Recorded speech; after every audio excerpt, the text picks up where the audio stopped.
Selamat ya, kamu sehat selamanya. Hah? Selamanya? Hidup sehat? Tidak perlu. Iya, pokoknya nggak usah lagi tuh. Makan sayur, makan buah, pokoknya tidur aja. Nggak usah olahraga ya, santai-santai. Serius ini, Dok? Ya enggak lah, kan cuma mimpi. Hah? Mimpi?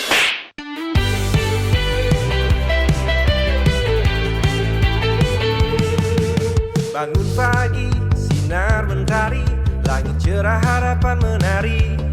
Tapi di balik senyum hari banyak penyakit menanti. Langkah awal selamatkan masyarakat, ayo gerak bersama. Ayo gerak bersama, Germas untuk semua. Hidup sehat bukan wacana, darah tinggi gula turun bersama. Oda tetap manusia, tak perlu stigma. Beri cinta demam berdarah, tubuh pun sirna. Ayo kita jaga langkah kita.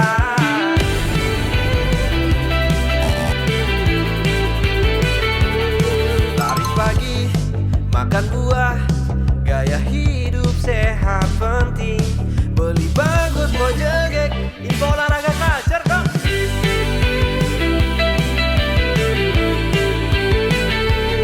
Ayo gerak bersama, Germas untuk semua. Hidup sehat bukan wacana, darah tinggi, gula turun bersama.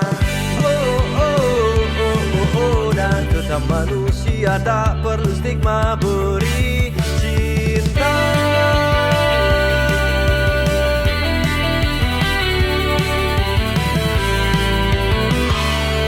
Kita bisa, kita kuat.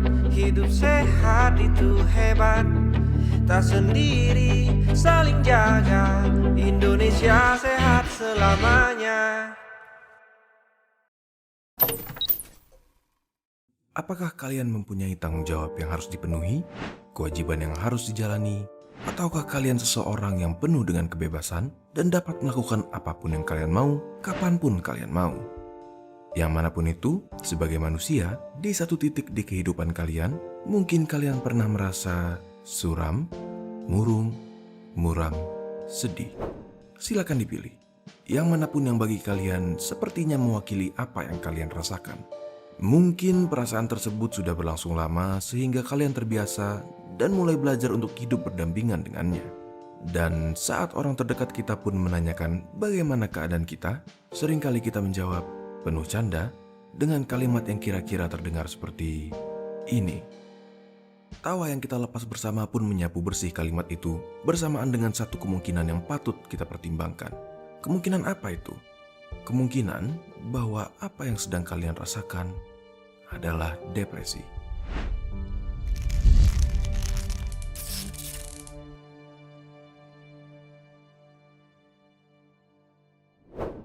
Depresi sering menjadi bahan bercandaan kita. Saat sedang merasa lelah karena tugas yang menumpuk, kita bercanda ke teman kita dengan mengatakan bahwa kita depresi. Saat sedang sedih setelah menonton drama, kita bergurau dengan kata depresi. Tapi, apakah setiap saat kita mengatakan bahwa kita depresi, kita benar-benar dalam keadaan tersebut? Bisa saja, karena depresi dapat menyerang siapapun dalam keadaan apapun. Namun, seringkali kita menyimpulkan bahwa perasaan sedih yang kita alami langsung berarti bahwa kita sedang mengalami depresi. Contohnya, kalian sedang dalam pertandingan basket dan kalah.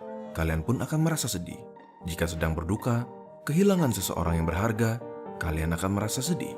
Rasa sedih adalah respon yang normal dalam keadaan tersebut. Tidak semata-mata setiap kalian merasakannya berarti bahwa kalian sedang melalui depresi. Lalu sebenarnya apa itu depresi? Depresi adalah gangguan suasana hati yang cukup umum namun serius. Pada zaman dahulu, depresi sempat dianggap sebagai turunan, bahkan sempat dianggap kerasukan iblis dan disebut dengan nama melankolia. Sampai akhirnya dihubungkan dengan ketidakseimbangan kimia dalam otak, yang mana masih terlalu rumit untuk dipahami sepenuhnya. Ketidakseimbangan happy neurotransmitter seperti dopamin, serotonin, dan lain-lain menyebabkan kita bereaksi negatif atau berperilaku menurun seperti merasa kesepian atau menangis. Pada tahun 2019, hal ini terjadi pada 15,6 juta penduduk Indonesia. Benar, kita hidup di zaman yang sangat penuh dengan berbagai macam hiburan. Namun, tidak sedikit dari kita yang berusaha mengulurkan tangan dengan penuh harapan bahwa seseorang akan menggenggamnya. Gangguan ini mempengaruhi bagaimana kita berpikir, merasa, dan bagaimana kita menangani dan melalui kegiatan sehari-hari seperti makan, bekerja, bahkan tidur. Oke, memang terdengar seperti sekadar perasaan sedih. Iya bukan? Sekarang kita fokus ke bagaimana kita bisa mengetahui apakah yang kita rasakan adalah benar-benar depresi. Karena depresi adalah suatu bentuk diagnosa, beberapa kriteria harus dipenuhi. Menurut DSM-5 atau Diagnostic Statistical Manual 5, terdapat 5 kriteria diagnosa, dengan kata lain, kriteria yang perlu dipenuhi untuk menetapkan bahwa yang sedang terjadi adalah benar depresi. Pada kriteria pertama, terdapat 9 gejala yang perlu kalian perhatikan. Iya, seluruh 9 ini hanya untuk memenuhi kriteria pertama.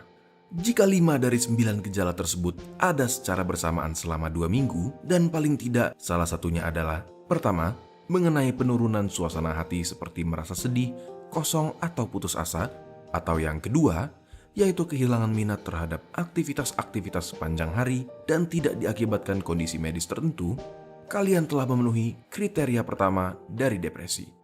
Gejala-gejala ini tidak kami lebih-lebihkan, sekadar sering mondar-mandir tanpa tujuan dan mengetuk-ngetukkan jari ke meja, menjadi lambat dalam memberikan respon atau reaksi, dan suka mencela diri sendiri, merupakan bagian dari kumpulan gejala untuk 1 dari 5 kriteria terhadap depresi.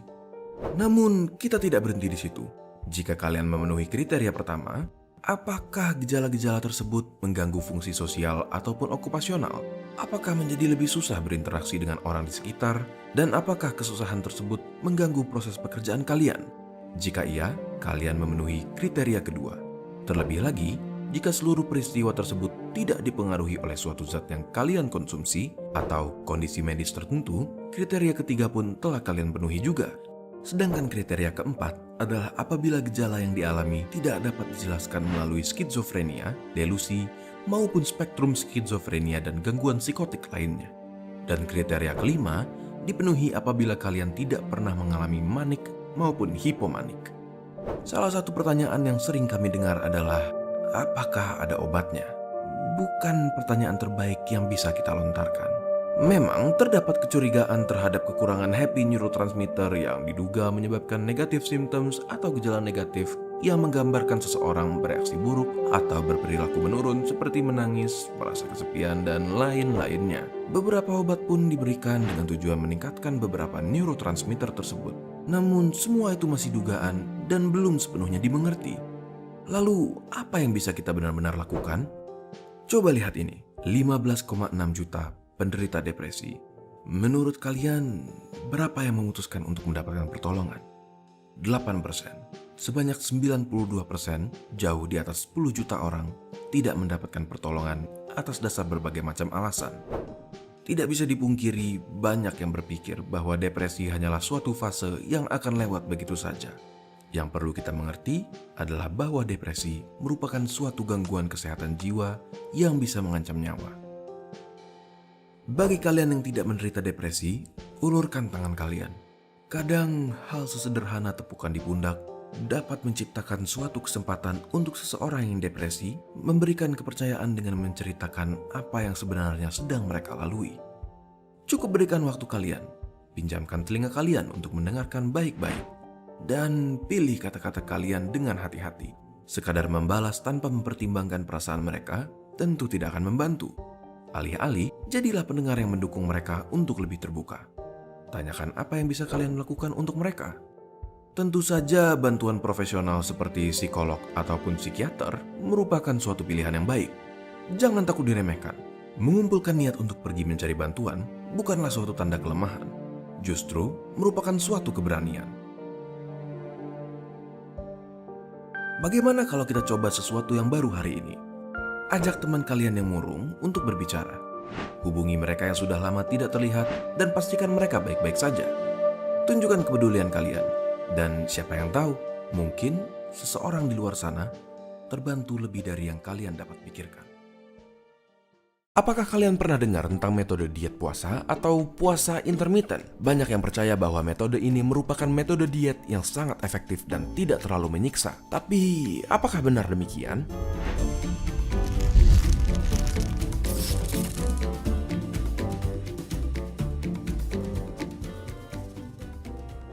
Puasa intermittent berarti berpuasa dalam periode tertentu dalam kesehariannya atau dalam hitungan minggu, tergantung tipe puasa intermittent yang ditekuni. Berbeda dengan diet yang biasa dilakukan untuk mengurangi berat badan, puasa ini berfokus pada kapan harus makan daripada apa yang harus dimakan. Coba kita lihat 3 pilihan yang paling populer. Yang pertama, metode yang disebut 16/8. Metode ini membuat kita berpuasa selama 16 jam sehari dan makan selama 8 jam sisanya. Misalnya, kalian mulai makan pada jam 12. Kalian diperbolehkan mengkonsumsi makanan sampai 8 jam berikutnya, yaitu jam 8 malam. Setelah itu, kalian harus berpuasa dari jam 8 malam tersebut selama 16 jam sampai jam 12 siang di hari berikutnya. Banyak yang menyukai metode ini karena saat berpuasa 16 jam, kebanyakan waktu akan dipakai untuk tidur sehingga tidak terlalu terasa. Namun jangan salah, air atau suplemen lainnya yang tidak memiliki kalori tetap boleh dikonsumsi. Metode lainnya ada yang bernama Eat Stop Eat, yang secara harfiah berarti makan berhenti makan. Metode ini mungkin lebih susah daripada metode sebelumnya karena melibatkan puasa selama 24 jam, sebanyak sekali atau 2 kali dalam 1 minggu. Jika kalian berpuasa dari jam 8 malam, kalian baru diperbolehkan makan kembali pada jam 8 malam di hari berikutnya. Akan lebih susah menahan rasa lapar dalam periode yang lebih lama.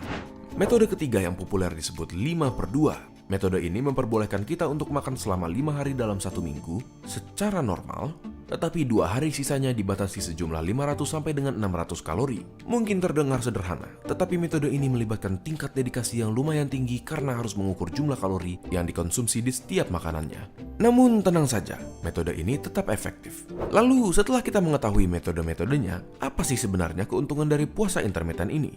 Bagi kalian yang ingin mengurangi berat badan, periode dari puasa ini menyebabkan turunnya level insulin di tubuh dan meningkatkan jumlah growth hormone atau hormon pertumbuhan yang akan mengakibatkan pembakaran lemak di tubuh. Sebagai tambahan, jenis puasa ini membatasi waktu di mana kalian diperbolehkan makan dan alhasil mengurangi jumlah kalori yang dikonsumsi pada umumnya, yang jelas saja akan membantu dalam penurunan berat badan. Tahu nggak sih kalau membersihkan telinga dengan cotton bud atau korek kuping berisiko membuat kotoran telinga makin terdorong ke dalam dan bila tidak hati-hati bisa melukai saluran telinga. Lalu bagaimana cara membersihkan telinga yang aman dan benar? Ini kata dokter, kotoran telinga atau serumen merupakan cairan lengket yang dihasilkan oleh kelenjar minyak pada telinga yang berfungsi sebagai pelumas mencegah telinga kering, membersihkan liang telinga dari kotoran maupun debu, dan sebagai antibakteri dan anti jamur.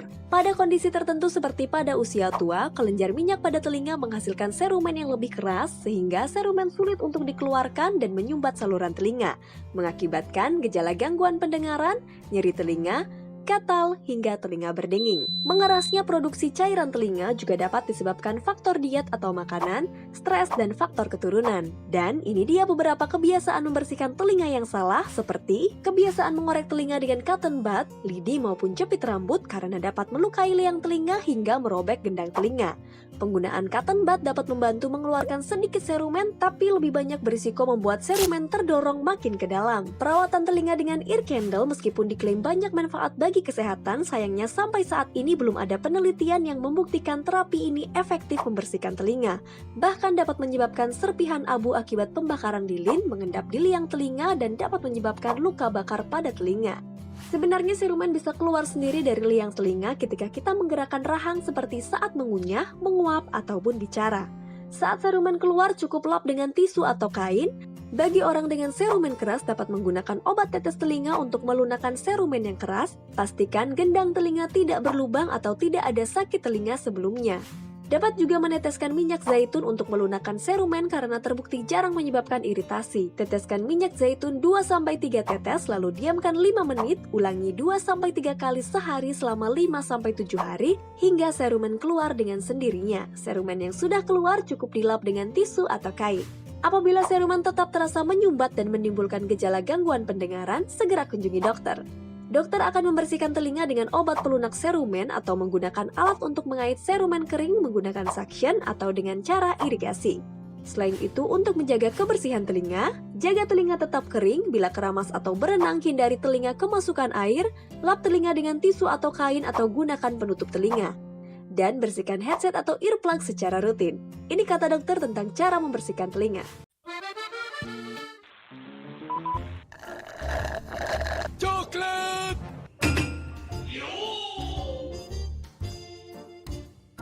Siapa yang gak suka makanan bergula? Rasanya manis bikin hati gembira.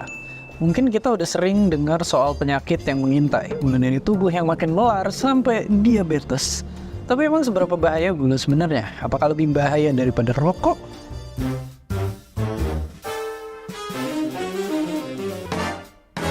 Makanan yang tinggi gula bisa ngasih energi instan, tapi namanya juga instan. Dia cepet datang, tapi juga cepet pergi. Kalau efeknya udah hilang, yang bakal kerasa justru bakal cemas dan gelisah.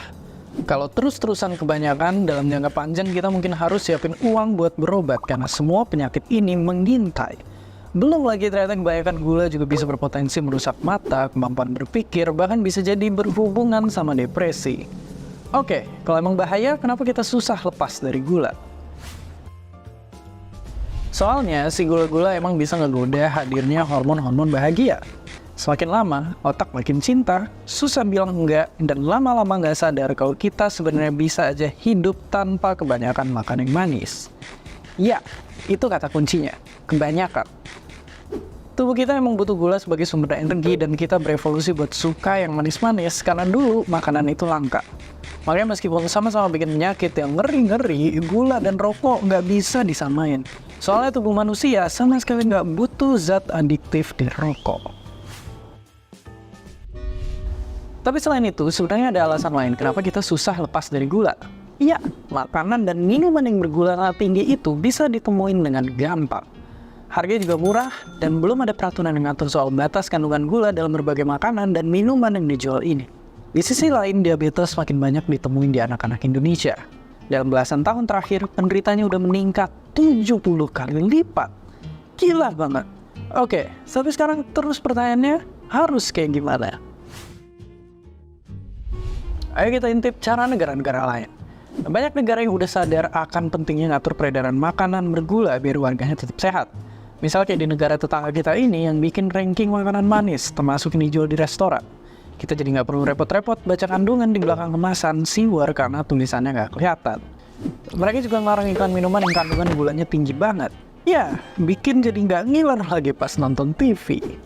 Ada juga negara-negara ini nerapin pajak buat makanan bergula, dan katanya Indonesia juga bakal segera nerapin.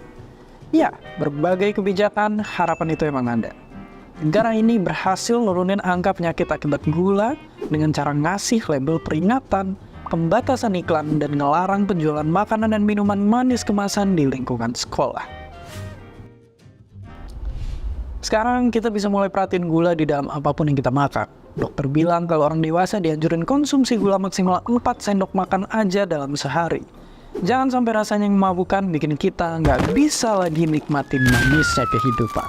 Golden Age atau periode emas pada anak adalah tahapan pertumbuhan dan perkembangan yang paling penting pada masa awal kehidupan anak. Golden Age meliputi 1000 hari pertama kehidupan anak yang dihitung dari masa dalam kandungan sampai dengan usia anak mencapai 2 tahun.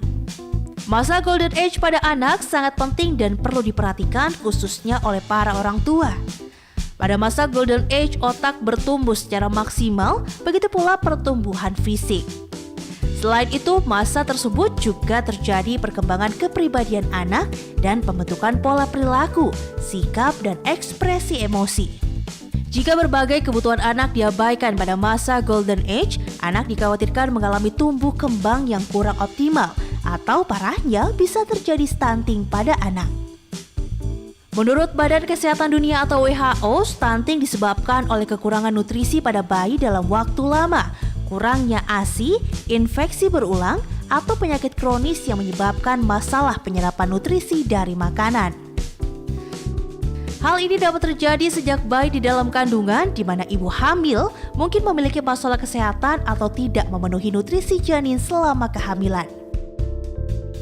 Tapi tenang saja, ada beberapa cara yang bisa dilakukan untuk mencegah terjadinya stunting. Pertama, ibu hamil harus mengkonsumsi makanan sehat dan bergizi seimbang selama kehamilan, bahkan sebelum masa kehamilan. Ini untuk memastikan bahwa janin akan mendapat nutrisi yang optimal di dalam rahim, lahir sehat dan juga mendapat bekal nutrisi yang baik setelah lahir. Kedua adalah dengan memberikan buah hati Anda ASI eksklusif selama 6 bulan dan dapat dilanjutkan dengan memberikan empasi. Ketiga, dengan memberikan buah hati Anda nutrisi lengkap dan asupan bergizi seperti vitamin, mineral, protein, lemak sehat, karbohidrat, dan juga susu bernutrisi. Keempat, masalah stunting juga dapat dipicu akibat kebersihan lingkungan yang buruk. Maka dari itu orang tua dan seluruh anggota keluarga harus mempraktikkan kebersihan yang tepat. Misalnya mencuci tangan dengan sabun dan air mengalir sebelum dan sesudah menyiapkan makanan. Kelima, salah satu pemicu gizi buruk adalah akibat anak yang susah makan. Ada beberapa penyebab anak tidak mau makan, termasuk alergi atau intoleransi makanan, reflux, muntah, diare, sembelit, kolik, atau kondisi kesehatan yang lebih serius lainnya. Ibu dapat memberikan variasi makanan yang sehat dan beragam. Dan yang terakhir, penting untuk konsultasi kesehatan anak secara rutin baik di posyandu, puskesmas, atau pusat pelayanan kesehatan terdekat ya Bu. Ayo, cegah stunting sejak masa kehamilan dan biasakan hidup sehat ya.